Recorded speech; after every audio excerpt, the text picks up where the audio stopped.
My motherfucking white boy. That's what I call him. Like, the white boy. Pass the white boy in the basketball. Like, if y'all remember the movie White Man Can't Jump, when you saw Woody Harrelson coming down the stairs, and Marcus Johnson and his little partner, they were doing the 2-on-2 with Wesley Snipes, and he was like, give him the white boy, give him the chump. You know what I'm saying? And you gave him the chump was going to work. You feel me? And because Chuck got game. And when we call you the motherfucking white boy, like, I got the white boy, it can have a negative connotation in some, but when we say, man, that white boy can hoop, that white boy, we're talking about Austin motherfucking Reeves. Austin Reeves is so real, man. And it's not like, oh, man, he's got the most handle. Oh, man, he jumps the highest. Oh, man, he's the fastest. Oh, man, he's the best passer. No. He just does everything well. When you need Austin to flare out to the corner, flare out to the wing, Austin's flaring out to the wing. He is there. When he's supposed to be there, he is there. When Austin needs to slide to the corner, he's there. When you need to give Austin the ball and he needs to attack the paint and draw a foul on the defense, he's drawing fouls on defense. When you need Austin to lock up on defense on a switch on a guy who's way bigger than him, he's going to accept that challenge. Now, will he get scored on? Probably sometimes. But he's going to be right there. He's not going to fuck your defense up. He's going to make plays. The dude got a couple strips down low, got a block early, got a dunk at the end of the game, and kind of this exclamation point, the ass whooping that we just kind of rendered in the second half to Germany. Germany was kicking our ass. And Halliburton sparking it. Austin Reeves helping moving the basketball, and Ant Edwards being the straight superstar of the day took us to the top. So when I say that motherfucking white boy, I want y'all to say that motherfucking white boy with me. Because that white boy can play. It's not about race really, but it's about race. Because this basketball game is kind of dominated by us brothers. And when we got a real white boy that plays, it's not a diss. It's an ultimate compliment. It is the highest compliment you can give a basketball player, especially a white basketball player, when you give him like, dog, you can fucking hoop. Motherfucking white boy. So I'm going to keep saying it. That dude is hard. So I cannot wait till he kind of gets into this regular season. I was kind of hesitant to say the Lakers got a third star and all that kind of stuff. Man, it's got game. He could be a star. Like, it's really interesting. Really, really interesting. Like, this man could really be a star. Like, and I'm not talking about like, oh man, he's a Kobe type star, or shit, even like a Ray Allen type star, or shit like a Tony Parker type star, or like hell a Steve Nash type star. No, he's gonna be a solid star, like more closer to like a Manu Ginobili type. Like, man, this dude is real. It's like this guy gets to start because there's not a team concept where if he comes off the bench he'd be better. He needs to play with us. So I love having Austin Reeves on the squad. I love the fact that he's playing with Team USA. I love the fact that he's able to build a camaraderie with everybody else on the team. Mikal Bridges speaks highly of him. Ant loves him. Obviously, Halliburton and him have a really good chemistry, a really good thing going on. Once they come into the game, they kind of change it up. So pretty much I think, man, like this dude is doing a lot of good things for Team USA. And it's only going to carry over to the regular season. So I'm really, really excited about that. I think USA is going to get the gold. This is a great test for them today. They were losing a lot of the game today. They were losing for majority of the first half. They were down by double digits for the most of the majority of the first half. Going into the second half, Germany extended that lead. So with them extending that lead in the second half, you can see that, hey, man, it's a little bit of an issue that we're running into with Team USA, and these dudes kind of just hit the ground running. That's a great test for them to kind of get ready. Don't take anything for granted. Make sure they're on top of their game, P's and Q's wise, and we're good to go there. So I'm really looking forward to this tournament coming up. The game's on Saturday, first game. So it's really, really interesting to see what we're going to do. But I think we're going to really show out, get the gold. I don't know, they might even go undefeated for the rest of the summer. They're 5-0 so far. I could see them possibly going undefeated for the rest of the tournament and bringing home that gold. Right? Getting us qualified, and at least getting into the top 7, so we're at least qualified for the U.S. I think that, for the Olympics, I kind of think that's a lock, per se, for me. But Yeah, I think we're gonna win the gold. So looking forward to that, man. I can't wait. Can't wait. Next thing I get into, y'all, my 49ers, man. My 49ers. My 49ers are really, really, really, really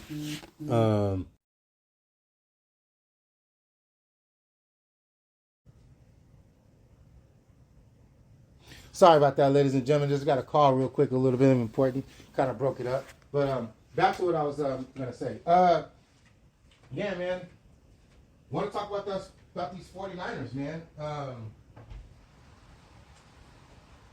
These 49ers are really in a predicament.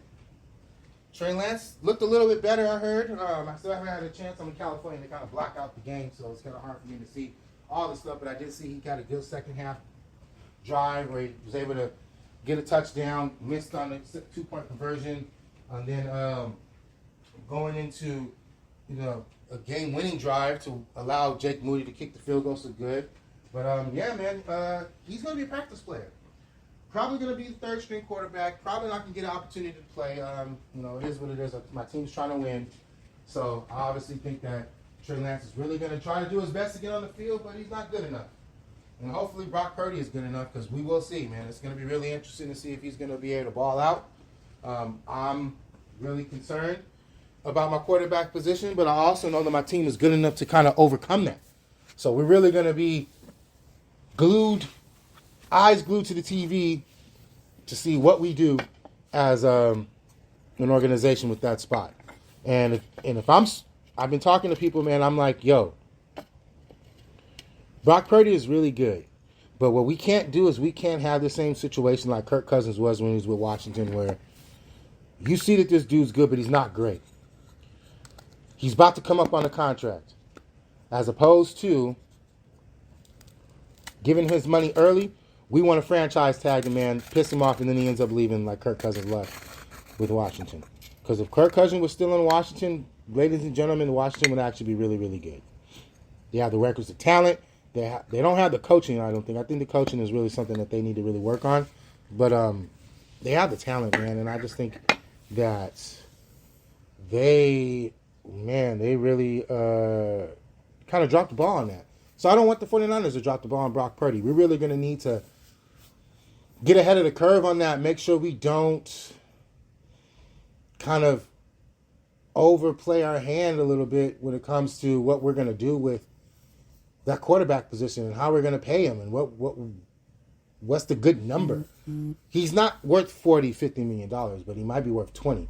But they may not want to pay it because he's a Mr. Irrelevant last pick of the draft, and you feel like you should be able to get some type of discount. But if this dude does what he does, like this year, what he did last year, which was get the team to an NFC Championship game, possibly to a Super Bowl game, then probably going to need to pay the man. And if you're paying the man's probably going to get upwards to $20 to $25 million in the Jimmy Garoppolo range. And it might be deserved, man. Money is not the same as it was in the early thousands and going to late 90s and 80s, where guys are getting paid upwards of $20 to $25 million for being okay or good. Not great, right? Because guys who are great are getting paid 50. You know what I mean? So we're going to see, man. We definitely going to see. But hopefully my mans can really get it going. My team is Super Bowl ready. We just need a quarterback who's not going to fuck it up and make the plays when they're there. And that's his bottom line. Mm-hmm. Also said I wanted to talk about some combat sports. First and foremost, Sean O'Malley went to work on that old boy. Dropped him with a nice little, almost like a step back, for lack of a better term. Old boy lunged with the straight right. He missed. O'Malley with a counter right hit him dead in his chin, dropped him, and then he just went into the ground and pound game. The man has got hands, dude. Like, it reminds, somebody had a good meme on X where they showed, a good video on X with like a comparison video where they had Conor McGregor on top and O'Malley on the bottom, and it was almost a similar situation. They're both Ireland, I believe they're both Irish. They both did the same thing, kind of like step back. Guy lunges in, kind of off balance, clocks him with the right, and drops him. Conor knocked him cold. This dude knocked him down and then started to pound him because he was dazed and confused. So I'm really interested to see how this goes, man. Really interested to see how this goes. I think he's the next UFC star. I mean, if he's not already a star. I'm not really big into UFC like that, but I think he's the next star, man. I think he's going to be really good. He's got hands. I don't know if he's got a good grappling game or not from the fights that I've seen. He's mostly done it with striking. And if you got a guy who's got a pretty good chin, a good head movement, good body movement, is elusive and really good defender, but they have really good ground game and really good at in their submission and their hold game, he might be in trouble because I haven't seen him do much. It's kind of similar to Conor McGregor. See, Conor McGregor, when he's getting into those fights where he was being able to do a lot of the striking and not having to deal with somebody who's really good in the ground game and a lot of the submission stuff, he really has a decided advantage, right? But when he's dealing with someone who's at the ground game, neutralizes him. Straight up neutralizes him. So I think that's going to be really interesting for Sean O'Malley. If he's going to get into somebody who's a little more balanced, who's not necessarily a striker, how well will he do? How good will he be? So that's really interesting. But that was a good fight, man. The dude's really good, man. That dude has some hands. He has some straight up hands. I ain't going to lie. Wild with the hair colors and all kind of stuff, but really, really good with the... He's really, really good at the... I'm watching the World Cup right now. He's really good at the striking aspect of the game. Let's see what he does with the rest of it. Jamel Charlo. And, I mean, the Charlo, Canelo fight, I always mix them up, Jamel and Jamal. I think it's Jamal who's fighting because Jamel's got issues. So Jamal Charlo is fighting Canelo. It's going to be really, really interesting to see how that goes. Terrence Bud, pound for pound, Crawford is ready to fight those dudes. He wants the winner of this fight, either Canelo or Charlo, which means he's jumping 2 weight classes, and I love it. I'm telling you right now, my man is the best fighter in the business. The best fighter in the business, man. In the business. So I don't give a damn what those two dudes do. He's going to drop Canelo and he's going to drop Charlo, whichever one. Both Charlos. Both Charlos, man. I think he's going to get both of those fools. So I honestly think that there's going to be no contest. They don't think his power translates when he increases weight classes. They're about to see. Like my boy Drake says, we gonna see. We definitely gonna see. Definitely gonna see. So, really interested in seeing how that goes. Terrence is the truth, pound for pound the best, and he's gonna drop anyone he fights moving forward because he's 12-0, I think 12 straight knockouts, 12 straight knockouts. Or I'm sorry, 12 straight knockouts where guys haven't reached the 12th round. Like, come on, man, my man is the truth. So, can't wait for that. Cannot wait for that. Also, can't wait for the fantasy football season, man. I know everybody's into it. My draft is on the 3rd. I'm really interested to see who I get, man. Quiet as kept. I had a shitty draft last year because the only reason why I say I had a shitty draft because my dumbass had the number 1 pick, and my dumbass drafted Jonathan Taylor like millions and millions and millions and millions and millions and millions of other fantasy owners who, unfortunately, did not see a return on that investment because Indianapolis stunk last year. He got hurt. Matt Ryan was a trash, and it ruined our entire football seasons. I didn't even make the playoffs, man. One of the better franchises in my league.